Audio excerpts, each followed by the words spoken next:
right, we're live here with the running journey. I'm Rob Tatro. This is my brother Charlie. Charlie? Yep. He's here. We just had a run. There's a lot of training going on right now. There's been a lot of races. We're recording this on the way back from Grand Beach, Manitoba, after the Grand Beach Sun Run 10K race. After Charlie and I were just arguing off air whether or not the course was long or not. My watch came at 10.17 or something, and Charlie's arguing that that's an accurate representation of what typically a watch is off by. But fun race, difficult course, I would say, Charlie. A very tough course, a lot of gravel, quite a few pretty steep hills. Not a lot of hills, but a couple. Yeah, but hills that we don't get in Winnipeg. Yeah, and they were pretty steep, some of them. Yeah. There was one on kilometer 4 there was really bad. Yeah, it was really And then steep. there was another one on 6. And we were really breaking down that hill. You had to break down that hill, right? Because it was so steep. Yeah. After hitting the top of that steep I sprinted down that one. I tried to, but it was too hard. My legs were just too tired to. I had to brake it. I was a little worried about. Yeah, so you climb up this big hill and then you catch it on the downslope on the way back, and it felt a little bit like San Bernardino there, that LA. Yeah, but it was steeper than that, I think. Yeah, I think it was steeper than that, but I was like, it's only short distance. I'm going to try to do it. Yeah. So I had the best 10K run of my life ever. I finished In a race, yep. in a race. Because I think maybe you've done. Yeah, no. I think I've beaten that speed in another race or in a training run or in a half marathon. What would my 1:21:50 or whatever, according to my watch, what would that equate to for a half? That's like that's way faster than that. Yeah, you're at you're sub 39. You're like 6:10 a mile. Yeah, that's what we averaged when we did that LA downhill one for those 10 miles that were straight downhill. Sorry, so you haven't said your time yet. Oh, so sorry, 39:27, I think 39:26:27, which is for just over 455. Sorry, 355 per kilometer. On your watch was probably saying 350 or so. No, it's more than that, Charlie, because it's 12 seconds. Sorry. Well, 1 minute is 354. 354 would be a 39. 4 is 40. 4 is 40. Yeah. And what did I do? 39 and change. Oh yeah, 56. I thought. Okay, yeah, 55, 56. Yeah, fair enough. And on your watch, you probably said 51 or something, right? No, I think it said 52 or 53. Yeah. Okay. Because I was just over 10 kilometers. And you did 42:20, somewhere around there. 42:20. Yeah. I was trudging along compared to you. So that was so I won this race. I actually won this race, and $100 prize purse. First prize you've ever won, I'm guessing. First prize money I've ever won in my life at not anything, but pretty darn close to anything. $100. She said she'd mail me a check. Michelle, the race organizer. We had to rush back, but $100? That's kind of cool. Yeah. It's not life-changing, but it's pays the bills. Well, I mean, 1/3 of a pair of shoes. Not bad. Yeah. Now maybe I'll spoil myself and get a pair of shoes. You've earned 1/3 of a pair of shoes. I've earned the 1/3 of a pair of shoes, and you did 42 and change. That is what? That is 6. That's like 412. 412 a kilometer. Something like that. 412 a kilometer. Did you think you'd do 413? I guess. Yeah. What did you think? Well, that's kind of exactly what you said you'd do on the way down. On the way down, we're talking about pace, and you said 42, 43. I said 43. I'll start out at 43 pace, which I did for about a kilometer. And then I kind of, after a kilometer, anyways, in my head, I was going to start at 43, and if everything went well, I was going to go for a PR at 41. Because, I feel like I'm training lots for my Ironman and stuff, so I don't have. I feel like my legs aren't there, but 42:19 on a tough course, so it's about what I would have expected, I guess. You wanted to start with 4 minutes and 18-second kilometers. Is that what you did? My first kilometer was 4:19.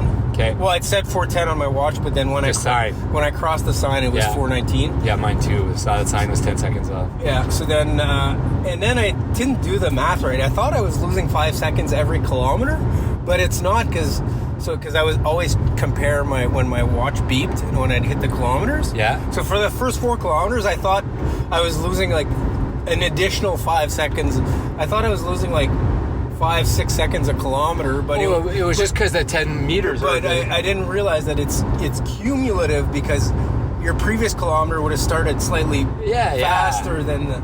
So then I was like, oh, okay, well, I'm not doing that bad then at like kilometer 5. Where were you at? What was your split at kilometer 5? I don't even know. I would say I was about.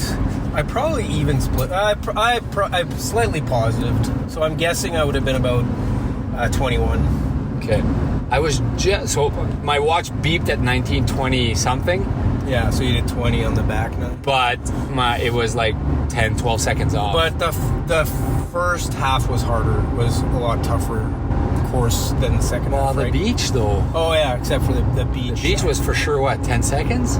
Oh, the beach seemed way harder. Yeah. So the course is at Grand Beach Provincial Park, which is apparently rated one of the nicest beaches on the planet, according to one magazine at one point in the 90s. In 1988. Yeah, top beaches on the planet, on the history of the surface of the planet.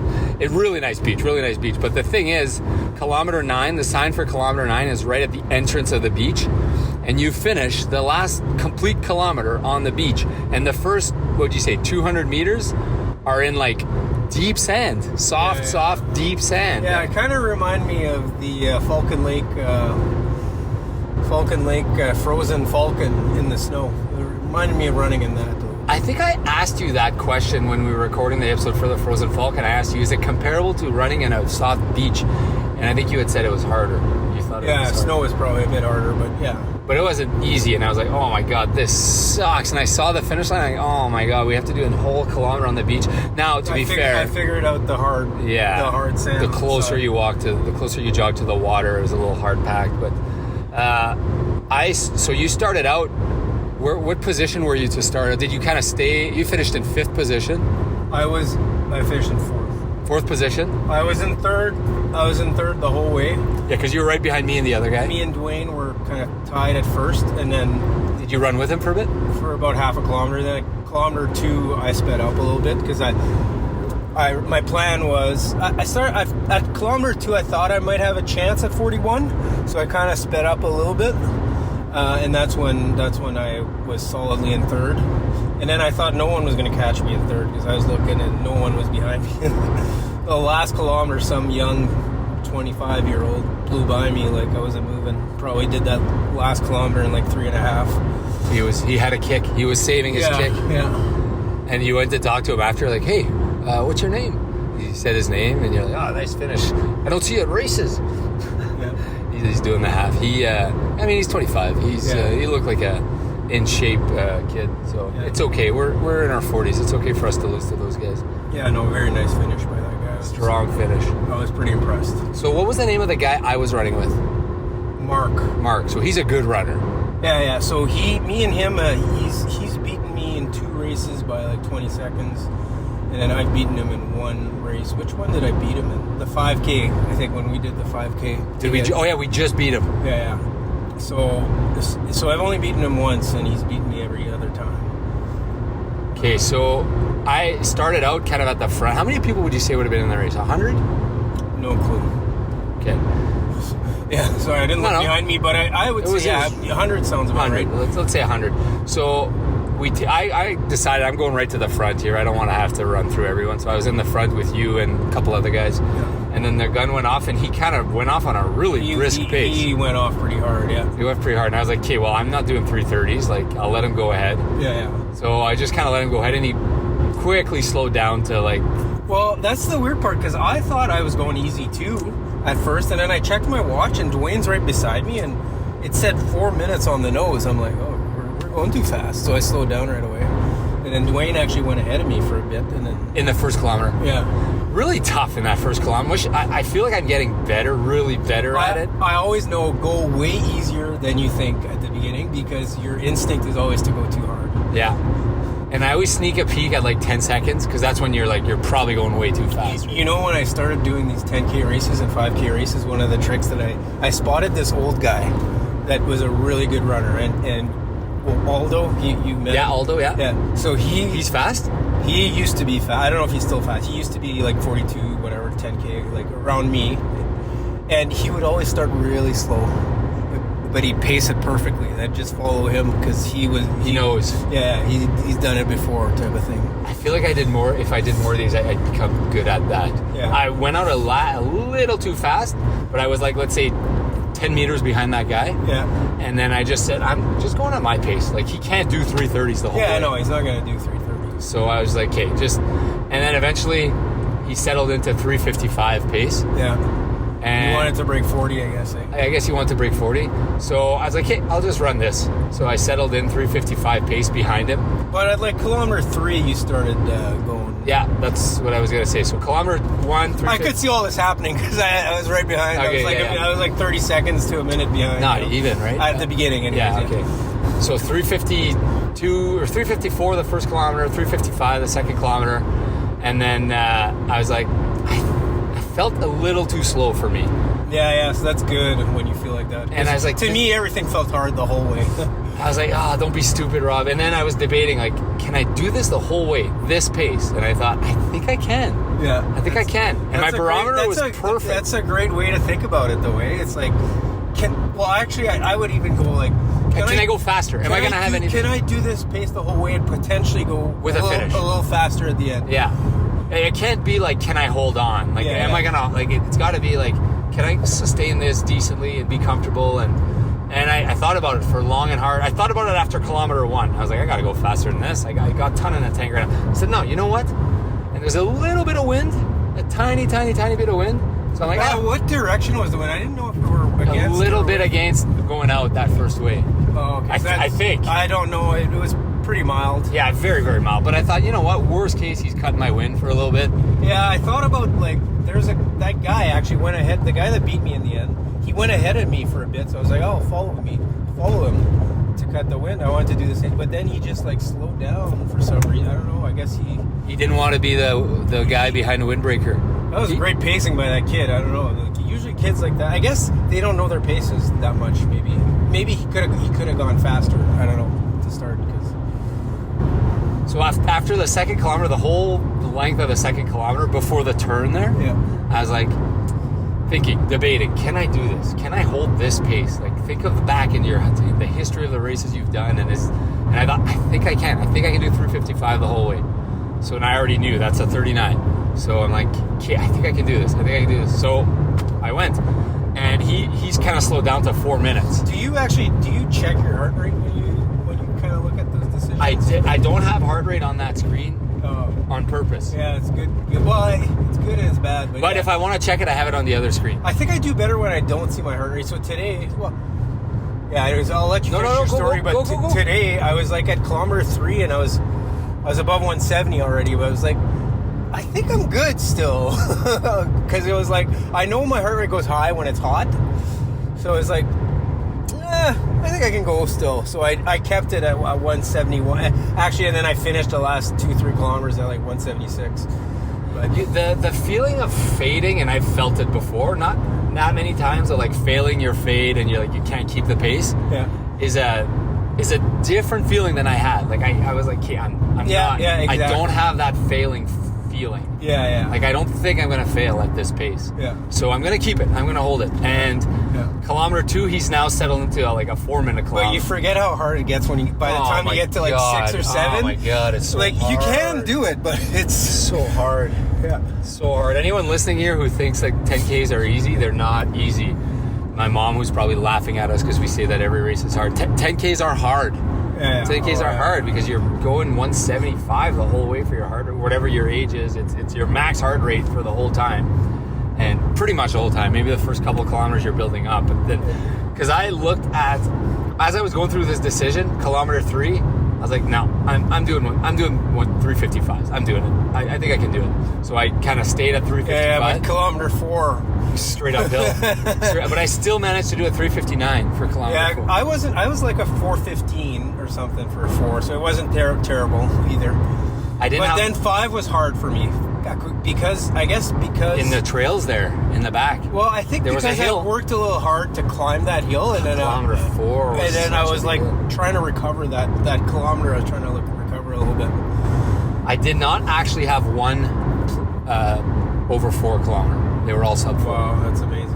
And that, well, according to my watch, which I had 1.4 on the nose kilometer 2. oh, and the rest were over.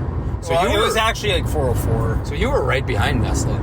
at the beginning. No, I was 4:19 my first one. Okay. and then 4, Okay, something like but that. then okay, so And then they were like 4:10 the whole way. Whatever. so second kilometer, okay, third kilometer, I'm gonna do this, and then the doubts start to creep in. Oh, did I do something stupid here? 6, 7, yeah. Did I do something stupid here? Am I gonna be able to hold this? So at kilometer 4, when I went up that hill, I checked my heart rate, and it was like 172, and I was like, oh my god, I won't be able to keep this. Yeah, but it's kind of. But it was the hill. It's the hill too, and it's kind of normal for a 10K. I think. Yeah. To just have a super high heart rate. And then kilometer 5 was a little downhill, and I was like, hey, I can. There was a bit, and I gained a little bit of ground on kilometer 5, and I checked my heart rate again, and it was 169. I was like, okay, I'm fine. I got this. I got this. I'm fine. It was just the hill. Yeah. It was just I the didn't hill. check it up the hill. I bet you I maxed out at like 177. And then I didn't check it again the rest of the way. Yeah. Because I just knew I had it. And I mean, I didn't crush it by any stretch, but I finished 355. But it must give you all. a bit of a boost to know that you're going to win the race. Oh, well, I didn't know I was going to win the race, Charlie. No, but to know that if you keep going, you're going to win, kind of thing. Like you had that motivation. I did, but I mean, I thought he was running 4s, and I was running 355. So I thought, okay, I'm gaining 5 seconds a kilometer. Yeah. Because he was on pace for 4, and you had told me that he's a really good runner and he's good at pacing. Well, last time he did like a 41. That's exactly what he did. He did a 41. Okay. So he was probably wanted to do 406s and went out a little too fast, probably, right? Yeah. And when we turned there, I took a long look back, and I'm like, oh my god, he's like 30 seconds behind. I'm like, okay, I got him. Yeah. Because that means he's not gonna. That was at kilometer 6 or 7. I was like, he's not gonna gain. If I keep doing 355s, I got this. He's not gonna run 345s. Yeah. Like he can't. Yeah. He's not gonna do that. So yeah, it did make me feel good. So yeah, it's one thing to just, because you said you had no motivation at the end, right? I didn't have much because I was like, I'm not gonna PR. I knew I wasn't gonna PR. In my head, I had third locked up because at some point I checked behind and there was no one close to me. So I thought I had third locked up. Apparently I didn't. But still, yeah, third or fourth. Yeah, I didn't have that much motivation because I knew I wasn't gonna PR. It was fun though to think, oh my god, I might win a race. Then kilometer, there was another big hill. What was the other? 7? I don't remember. 6 or 7? And then there was another one. Another one? Yeah, there was. There was 8. 8, you mean? Well, 8. Just when you get back to the starting line. Yeah, a little. It one. was, That's a small fair one. enough. Not a big hill, but there was. But then it's easy from there on. Well, easy till the sand. Till this end, yeah. And I had no idea where I was going. Twice I went down the wrong path, and I'm just screaming, "Where do I go?" Like an idiot. Where do I go? Why did they have a volunteer there at the corner? Yeah, I feel like there's a couple spots that they could have had some. 2 spots, and there were some useless volunteers, and there was not useless volunteers. I mean, So you know how, like, when you're working hard, like in a 10K and you're at kilometer 8, maybe a little bit short fused. 100,000,000% I was short fused. Yeah, same with me. So at the one place I lost, I couldn't see you guys. Okay, and you do the U-turn back towards the. There was no one there, so I was like, am I going straight here or am I U-turning? And then I saw the volunteers, and I was a bit of a jerk, and I said, "Oh, it'd be a good idea to have someone here." Short fuse. And then he's like, good suggestion. He took it really well. I felt bad after, but How did you think the water was? I had no water. I took some from the girls. But it's hard to drink water when your heart rate's at 176. It is hard, and the other thing, it's if they're not like really well trained water hander outers. Oh, I grabbed them perfectly both times. When I was a young girl, and she was like holding it like this, and she was trying to give it to me. She goes, no, just hold it, like just. Me, it was people that obviously knew what they were doing. It was an older lady, and she had it. I grabbed it perfectly, but I drank a sip and I couldn't get it down. Yeah, I guess when your heart rate's too high, it's too hard to... I drank at every aid station. Yeah. Just like a half sip. Yeah. Just something to wet the mouth and to... Yeah. No, I had a whole sip, but I just couldn't swallow. Okay, oh, you couldn't swallow. Okay. No, I definitely was able to swallow, definitely. Okay, so then we get to the beach at mile 9, and you get to this... It's like Rocky 4. It's like, Rocky 4, yeah, exactly. and you're just jogging the beach. And I was like, you gotta be kidding me. This is ridiculous. And like this It's going to be a long kilometer. And I was like, oh my God, I'm not gonna break 40 because of this. And I was so pissed off for a bit. And I was like, hey, don't focus on what you can control. Let's go, push through 1 kilometer. And I pushed it. And obviously, as soon as you get through that first tough part of sand, there's like the whole kilometer's on the beach, but there's a harder packed area. There's like maybe 200 meters where it was hard. Yeah. I tried to pull out my phone to take a video to like record the finish. Yeah. And it took forever. It wouldn't recognize my face, and it slowed me down a bit. But anyways, I did my last kilometer in 3:50. It was a slight positive for me. I want to say like maybe 10-second positive, something like that. I'm going to guess I was about a 30-second positive. No, not that much. I'd say it was average 407. Oh yeah, for sure 30 seconds. Yeah. But I mean, that's okay, 10-second positive. Yeah, I mean, that's pretty darn close. That's pretty much nailing it. Like I held on. Yeah, like, I mean, I think it's, yeah. I'm curious what my my heart rate is actually. Oh yeah, I forgot to stop. Oh yeah, mine stopped working at the end, so it said I had like 120. Because I was sweating so much, my heart rate monitor slid down. 39:13 it says for my 10K on this. Yeah. So just 7 seconds off. Because you said you had 39:20. Yeah, I forgot to stop the watch. I guessed the time there. 177 heart rate. 177 for a minute. Wow, I went hard. 172 for 5. Well, that's as hard as I've ever gone. I bet you I was over 176 for at least 10 minutes. Wow, okay, you have a much higher heart rate than me. I did 10 minutes at 171, which is like 20 minutes at 170. That's good for me. Yeah, that means you tried pretty good. I tried. I definitely tried hard. I tried hard. 6 minutes and 19 seconds per mile.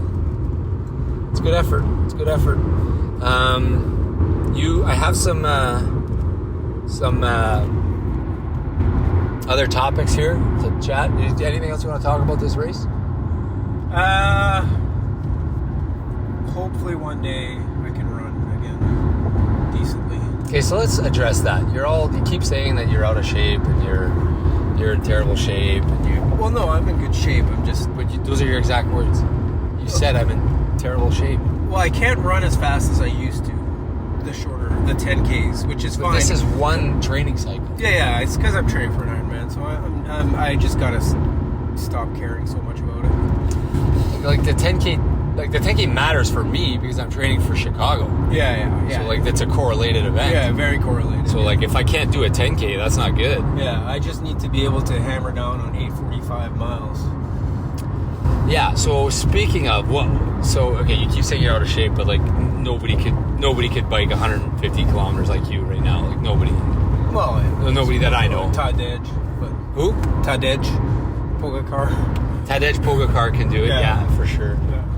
And I don't know. There's a few. Yeah. Could Les Friesen beat you? Yeah. Les Friesen. Well, barely. Yeah. It'd be a tight battle. Because now you got the cheater wheels. Yeah, the cheater wheels. Yeah. Did you get the bike fitting done? I had bike. The one that Simo talked about? No. I did my own bike fitting a long time ago. Okay. You were talking about your pace for your Ironman run. So when you do running, I want to ask you about this. When you do running now, so tomorrow, what do you have? Tomorrow you have a long run? Yeah, 14 miles. And what pace are you going to do? I don't know. What does the book say?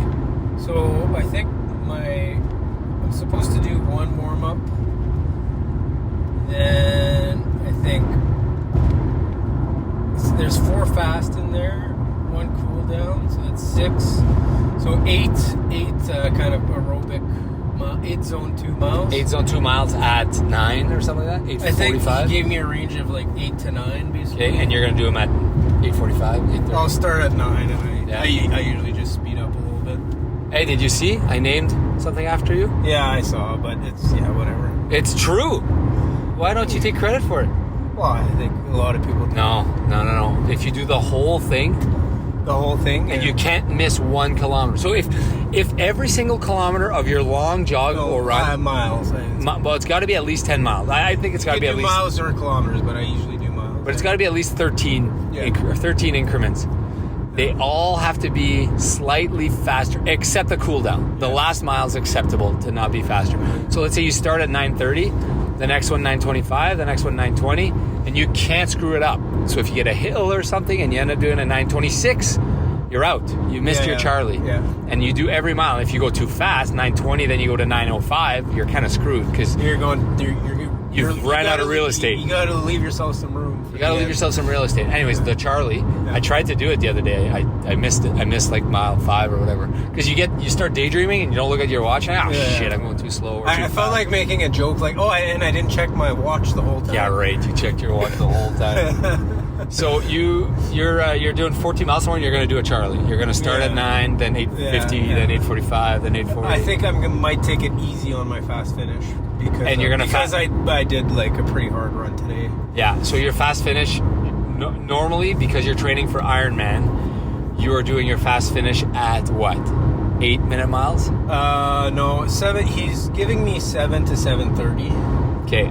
So, but basically, he used to give me a little bit faster, but I told him like I'm like a 3:30 marathoner now. So 3:30 marathoner at Ironman or just in total? In general. You're not a 3:30 marathon. Well, maybe, whatever. Okay. So anyways, it's 7:30 is kind of where I want to do my fast finish at. Okay. Which is not that hard, but okay. So when you're doing the training, do you believe do you think it's wrong to do that miles that fast if you're never going to run them in the Ironman? No. Or do you think it's still necessary? No, I think I have a theory that running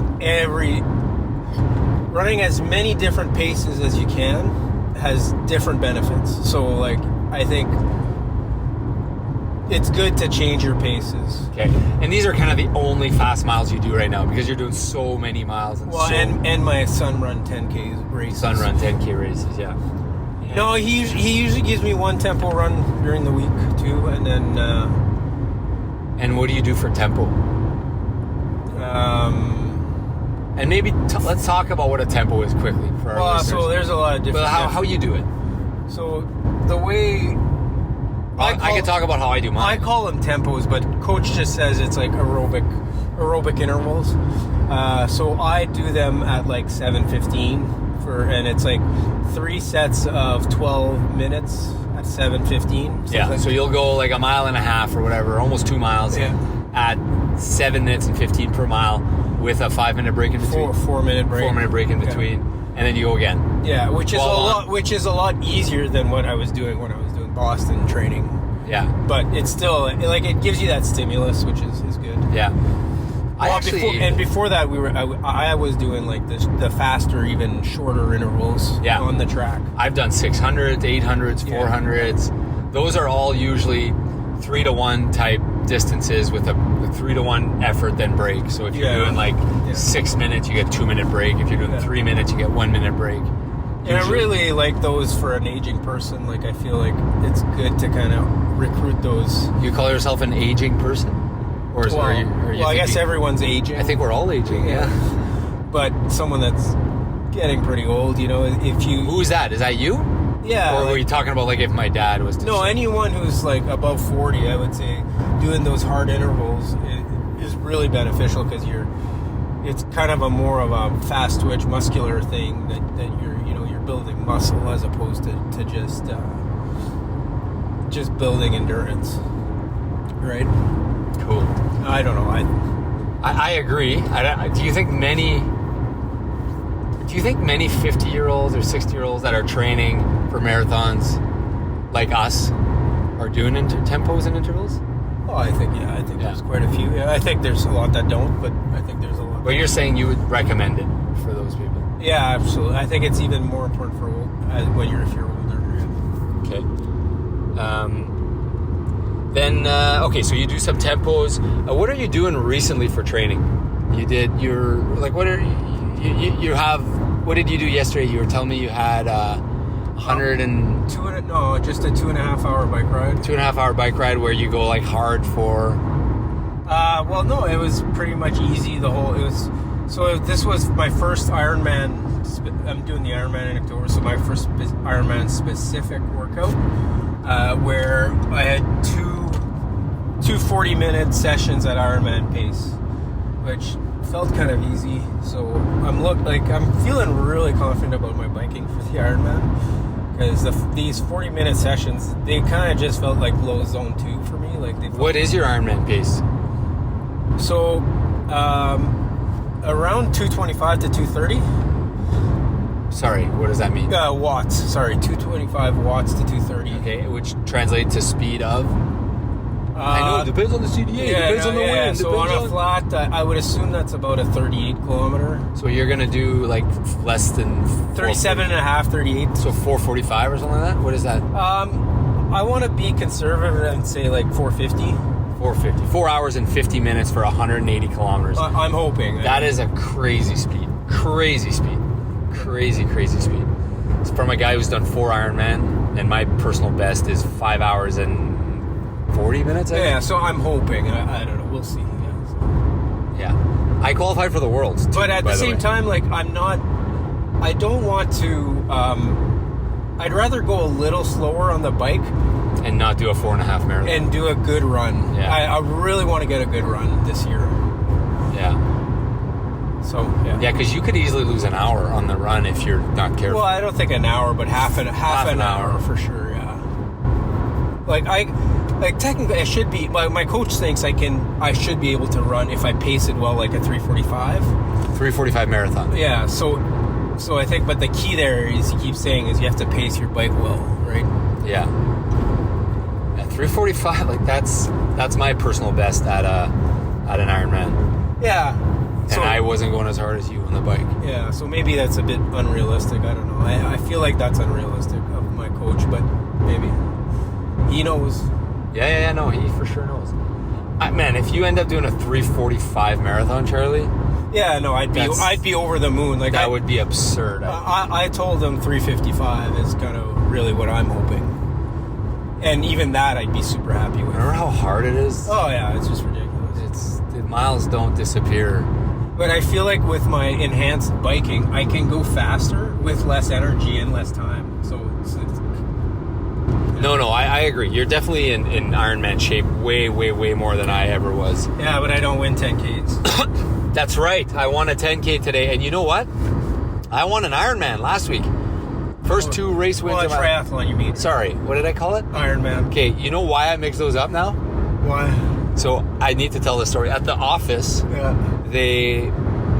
we redid our office. So we renovated. We got new boardrooms, new space, new everything. Yeah. And I got an email from the services national desk, and they said, are we just going to go with the standard, what do they call it? New York, Boston, Chicago, LA for the office rooms? I'm like, why? Why would we name the boardrooms after U.S. cities? I don't get it. Yeah. He's like, well, that's what the other guy did in Toronto, and that's what they did in Vancouver. I'm like, is this my choice? And they're like, yeah, it's 100% your call. So I can name him anything I want? Yeah, just be very careful that, they're relevant, they're easy to distinguish, they mean something to you and to the branch, and he said, a guy in Calgary did the provincial parks. Oh, yeah. And the guy in Edmonton did the sports teams. Yeah. And I named them... race distances. I named the big one Ironman. I named the second biggest one Marathon. And I named the third one Triathlon. Okay. That's the names of our boardroom. Nice. And now everyone's getting them mixed up. Because people don't know the difference between Ironman and Triathlon. So I've been mixing them up. But anyways, I won a triathlon last week in Pinawa. Yeah. And I ran... Back-to-back wins. Back-to-back wins. And in between, I went to Aikens Lake and didn't sleep. And I did a fishing trip. But, as you said, maybe it was good for me to take a couple days off. I didn't You had jog. a really good sleep too, eh? So. 12-hour sleep last night. 12 hours sleep. And had some fresh legs, I would imagine. Very fresh legs. So I went Wednesday, did fishing there, and you're on this island in the middle of nowhere, and there's no, like, it's the bush, thick bush. They've kind of carved out, I talked about this last year, I'm talking about it again. If ever you go to Aikens Lake, awesome. Pitt and Julie and Pat and the team, they're really, really, really good. They treat you really, really good, unreal fishing. But there's no real place to do exercise of any kind. So, I mean, I should have gone for a swim. That's what I should have done. Should have gone for like a 2K, 3K swim. I think I'm going to do like a daily 750 meter swim when I'm in Clear Lake next week. Every day, just do it. Yeah, because it's a chance. Just to practice the open water, right? Yes, you don't often get a chance to practice open water. It's stupid. When I was at Uncle Mo's, I wanted to go for a swim. I brought my wetsuit and everything. And I'm just gonna go swim, like just my bathing suit. No, I know, but I could have done that too. Yeah, and I feel wanted like to go. Every time I put my wetsuit on, I wreck it a little bit more. So I want to not. You got to wear the gloves. You got to wear the gloves. I guess. No, but I wanted to go at Uncle Mo's, and I ended up not going. We ended up going water skiing and this and that. Next thing you know, I didn't go swimming. Yeah. And then at the lake, I was looking at like, I'm going to go for a swim. But there's kind of a lot of boats, and they're not expecting swimmers. And not that I was scared. We should do an Uncle Mo swim, a race. Triathlon. Yeah, we should. Next year, but a short one, like just like maybe, and get George to do it and get Uncle Mo to do it. Yeah, maybe just like swim 100 meters out and put back. A dock out. 100 meter out and back, and then run somewhere. Bike loop and run loop. Bike loop and then a run loop. Yeah, that'd be fun. Next year we'll do that. Okay, we used to do stuff like that all the time when we were kids.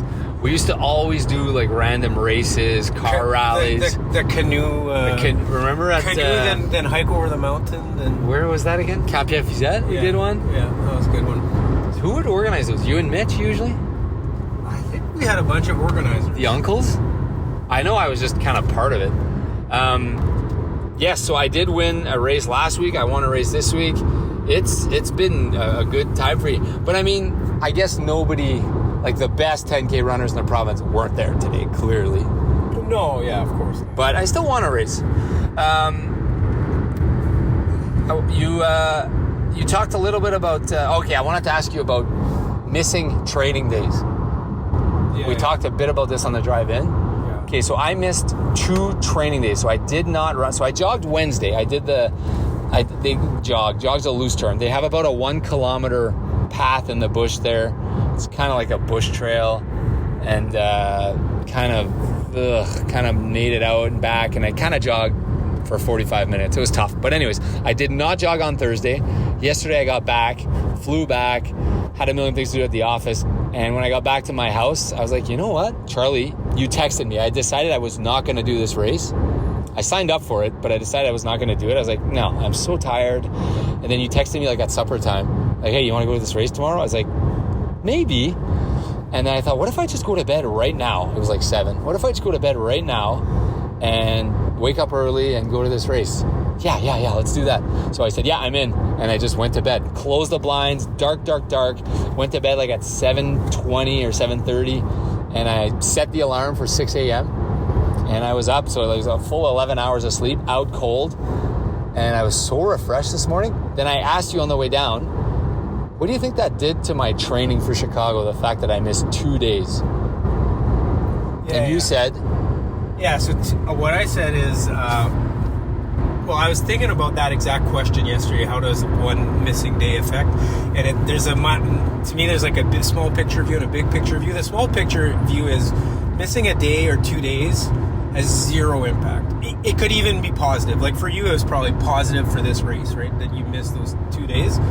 So, but to me, it's the bigger picture view is also, for me, it's consistency over time. So yeah, you're willing to miss a race now. You can miss 1 or 2, it's fine, but you need to not miss a lot over time. Right. I think you're saying don't make a habit of it. Yeah, exactly. If it ends up becoming acceptable for you to miss training, then it's bad. Yeah. But in this case, for me, I don't think I've ever, well, I should say ever. there's been less than 5 missed days in my career. Yeah. Where like that, where I was just like, you know what? I don't think I could run right now. But that's the thing. It's like when you're like people like us. Well, I don't know how you are, but people like me, where it's like you're kind of that. We're erring on the wrong side. You're always scared of. To me, I'm always scared of like falling back into that place where I was, obese, or I wasn't exercising. I always err on the side of doing too much. Yeah. Because I'm scared of falling back into that other pattern. Which but really, I'd probably be better off doing less sometimes. Yes, there's definitely days where probably the best thing that we could do would be to take a day off and we push it and we do a training run anyways. Yeah, exactly. When it wouldn't make a difference. Like if you're doing a 45-minute, slow jog where there's no real and you're doing it just to do it. Yeah. Even though, maybe you went to bed at 3 a.m. because you had a sick kid, or you had to wake up really early for work or for presentation, you didn't sleep and you didn't eat well, and maybe it's okay to take that day off. And it is okay. It is okay, but don't make a habit of it. Yeah. But it is okay, and yet we don't. We never do. You and I never ever do. No, never. And I thought about that. Now I guess I'm becoming more mature. Maybe. Yeah. Maybe you've crossed that threshold where you're not worried about going back. And I think I'm almost there. I don't think I'll ever be back. I'm pretty sure I'll ever be back. Yeah. I love this too much. Yeah. It's just so fun. And when I was last night, what I was doing, I was prepping Curly to go for a jog, do my jog. Yeah. And then you texted me, and you're like, let's go for that tomorrow. And I was like, what if I just go for a walk instead? I do that hard effort tomorrow, and then I do my fast finish 17 mile on Sunday. Will I have had that bad of a week? Well, I won a triathlon last week. 39-minute 10K is, to me, that's a pretty intense one there. And I couldn't have done that. Had I gone for my jog last night, I would have not been able to do. Probably not. I would have not done it. I would not have done it. I had decided I wouldn't have done it. Because I was feeling really weak. The reason I was feeling weak is because at this Aikens fishing trip, you end up at a bonfire at night and the guys are just talking, and next thing you know, it's like 2, 3 in the morning and you're going to bed really late and you're getting up really early to go fishing, and you end up not sleeping well. Plus you're not in your own bed and your diet's not the same. I would have killed for a vegetable, like a smoothie or and there was just, you're eating whatever. The food is really, really good, don't get me wrong, but I'm very particular about what I eat, and I almost brought fruits and veggies. And I was like, that would have been maybe offensive, so I didn't. But anyway, so I missed that day, and I wanted to ask you, and I thought your comment about missing workouts was good.